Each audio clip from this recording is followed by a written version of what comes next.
Hi guys, welcome back to this podcast vlog. I always get this confused. um, this episode is about eating disorders as a effect of trauma, more specifically as a kind of section, a division between compulsion in a non-aggressive self-harming way and compulsion as an aggressive self-harming way. Eating disorders are kind of a section of self-harm in that compulsion where it's addictive. It's something that the person can't get themselves out of. Something that I read that was really hard to swallow was that eating disorders are an idiom of distress. They have unresolved, the people suffering from this have unresolved, unaddressed, untreated trauma. And one author even stated that it's rarely about food when somebody has an eating disorder, but rather it is them taking hold of something because they couldn't take hold of their trauma and their circumstances in that moment, which is really saddening to me. Rates for EDs are far higher in trauma survivors, EDs being eating disorders, and there are specific instances of assault, neglect, and harassment that elevate the likelihood of somebody having an eating disorder, and that's just because they're also self-medicating in this different and unique sense. They're taking refuge from their terrifying outer reality by controlling something within themselves that they are able to control.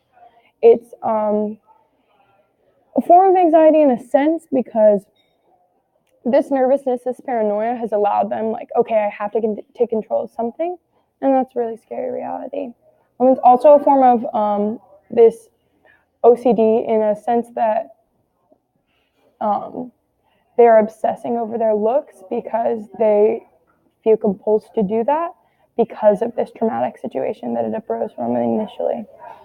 And eating disorders are something very personal to me because I experienced an eating disorder. I had one, however you phrase that, in high school and in the early years of college.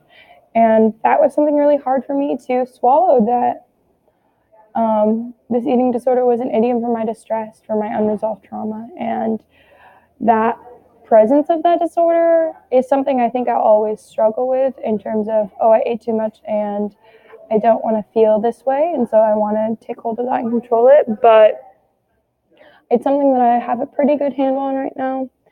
And I would certainly say that at the time where it was most severe, I was so in denial about trauma that I'd faced that it makes sense that I turned to this because I just wanted to control something. And maybe if I were more ideal looking or more slim or something, that at least then I would feel better about going through trauma because I had this warped view of, okay, if I look this way, then maybe bad things won't happen to me.